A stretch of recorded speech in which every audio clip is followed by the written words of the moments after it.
chapitre 12 de Shambhala The Sacred Path of the Warrior. Dans la deuxième partie, Discovering Magic. Any perception can connect us to reality properly and fully. What we see doesn't have to be pretty, particularly. We can appreciate anything that exists. There is some principle of magic in everything, some living quality. Something living, something real is taking place in everything. In 28th century society, the appreciation of simplicity has almost been lost. From London to Tokyo, there are problems with trying to create pleasure and comfort out of speed. The world is mechanized to such an extent that you don't even have to think. You just push a button and a computer gives you the answer. You don't have to learn to count. You press a button and a machine counts for you. Casualness has become increasingly popular because people think in terms of efficiency rather than appreciation. Why bother to wear a tie if the purpose of wearing clothes is just to cover your body?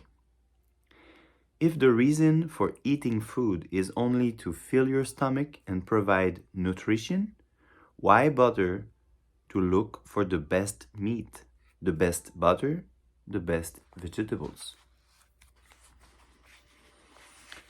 But the reality of the world is something more than the lifestyle that the 20th century world has embraced. Pleasure has been cheapened, joy has been reduced, happiness has been computerized.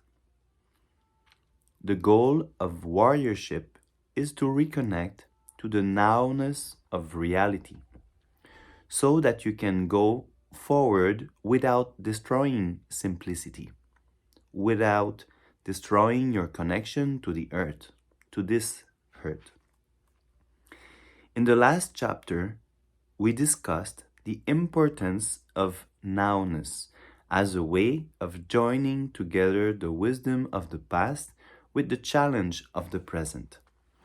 In this chapter, we are going to discuss how to discover the ground of nowness.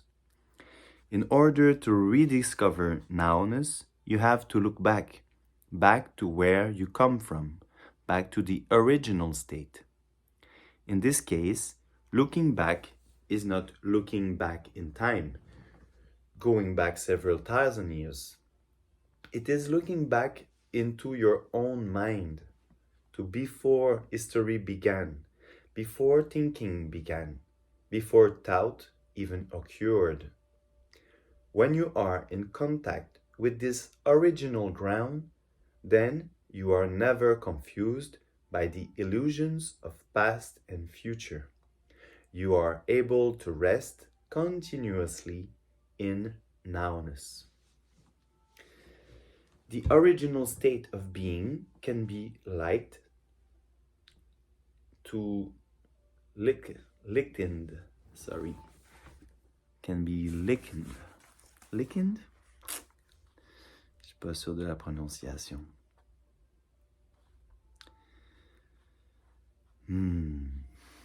Sorry, I missed it. This original state of being can be likened to a primordial or cosmic mirror. By primordial, we mean unconditioned, not caused by any circumstances. Something primordial is not a reaction or against any situation. All conditionality comes from unconditionality. Anything that is made has to come from what was unmade. to begin with. If something is conditioned, it has been created or formed. In the English language, we speak of formulating ideas or plans, or we may say, how should we form our organization? Or we may talk about the formation of a cloud. In contrast to that, the unconditioned is free from being formed, free from creation. This unconditioned state is likened to a primordial mirror because, like a mirror, it is willing to reflect anything from the gross level up to the refined level, and it still remains as it is. The basic frame of reference of the cosmic mirror is quite vast, and it is free from any bias, kill or cure, hope or fear. The way to look back and experience the state of being of the cosmic mirror is simply to relax. In this case, relaxation is quite different from the setting sun idea of flopping or taking time off, entertaining yourself with a good vacation. Relaxation here refers to relaxing the mind, letting go of the anxiety and concepts and depression that normally bind you. The way to relax or rest the mind in nowness is through the practice of meditation. In part 1, we discussed how the practice of meditation is connected to renouncing small mindedness and personal territory. In meditation, you are neither for nor against your experience.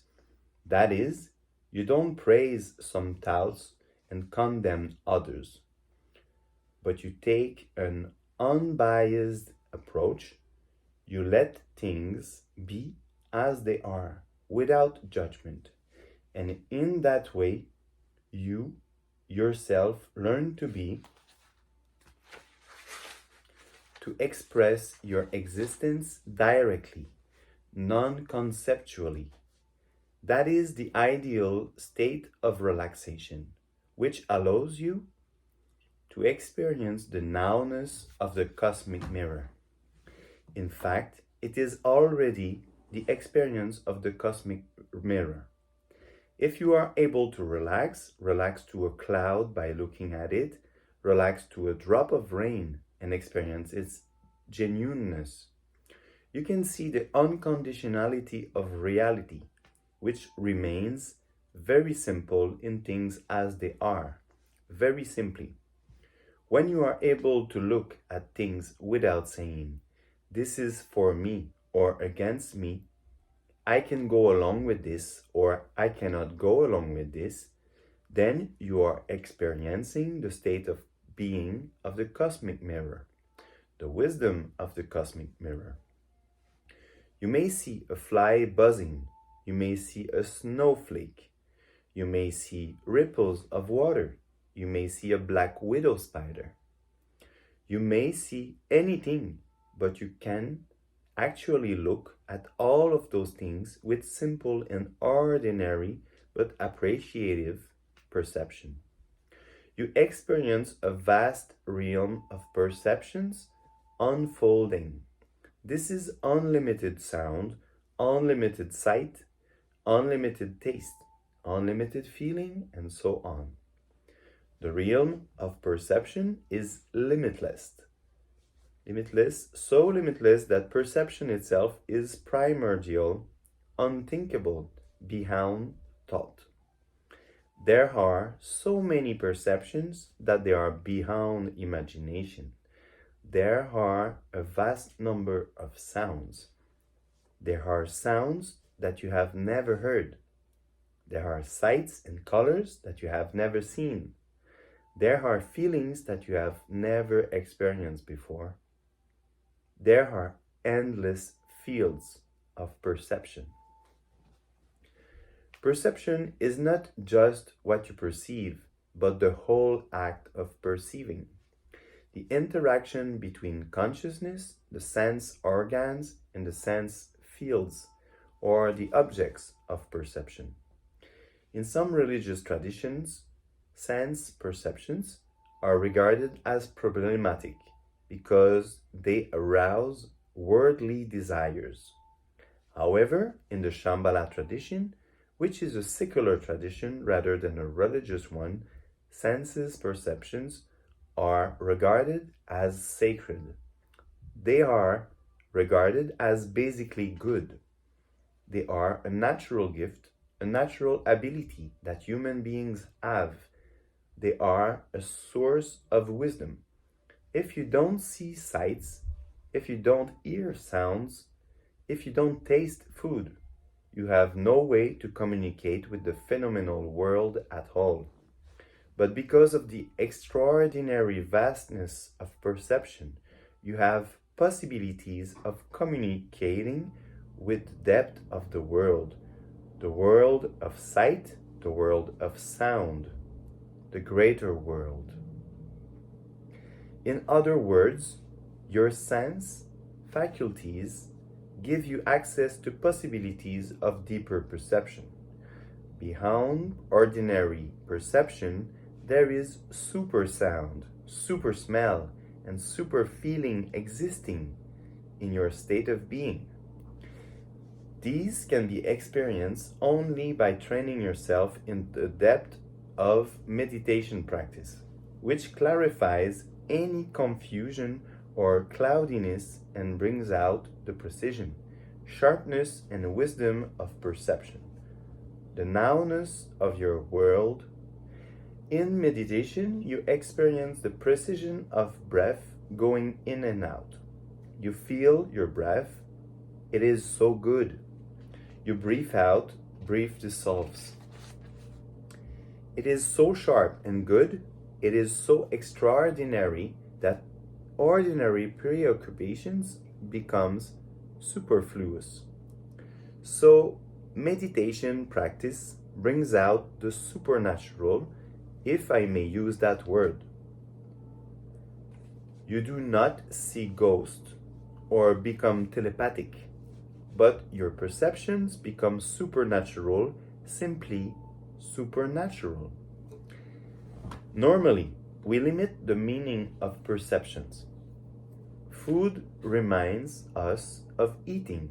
Dirt reminds us to clean the house. Snow reminds us that we have to clean off the car to get to work. A face reminds us of our love or hate. In other words, we fit what we see into a comfortable or familiar sham.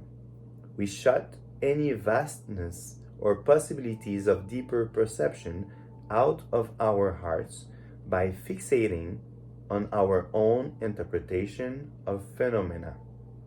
But it is possible to go beyond personal interpretation to let vastness into our hearts through the medium of perception. We always have a choice. We can limit our perception so that we close off vastness, and we can allow vastness to touch us.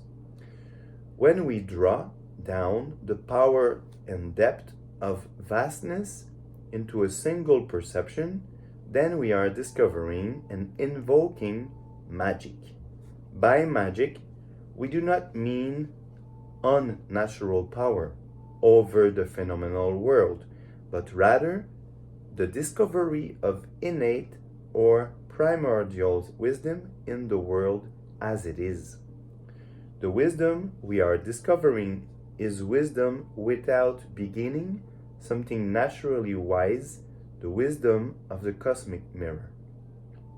In Tibetan, this magical quality of existence or natural wisdom is called Drala. Dra means enemy or opponent, and La means above. So Drala literally means above the enemy, behind the enemy. Drala is the unconditioned wisdom and power of the world that are beyond any dualism. Therefore, Drala is above any enemy or conflict. It is wisdom beyond aggression. It is the self-existing wisdom and power of the cosmic mirror that are reflected both in us and in our world of perception. One of the key points in discovering Drala principle is realizing that your own wisdom as a human being is not separate from the power of things as they are. They are both reflections of the unconditioned wisdom of the cosmic mirror. Therefore, there is no fundamental separation or duality between you and your world. When you can experience those two things together as one, so to speak, then you have access to tremendous vision and power in the world. You find that they are inherently connected to your own vision, your own being. That is discovering magic. We are not talking here about an intellectual revelation. We are speaking of actual experience. We are talking about how we actually perceive reality. The discovery of Drala may come as an extraordinary smell, a fantastic sound, a vivid color, an unnatural taste. Any perception can connect us to reality properly and fully. What we see doesn't have to be pretty, particularly. We can appreciate anything that exists. There is some principle of magic in everything, some living quality. Something living, something real is taking place in everything. When we see things as they are, they make sense to us. The way leaves move when they are blown by the wind, the way rocks get wet when there are snowflakes sitting on them. We see how things display their harmony and their chaos at the same time.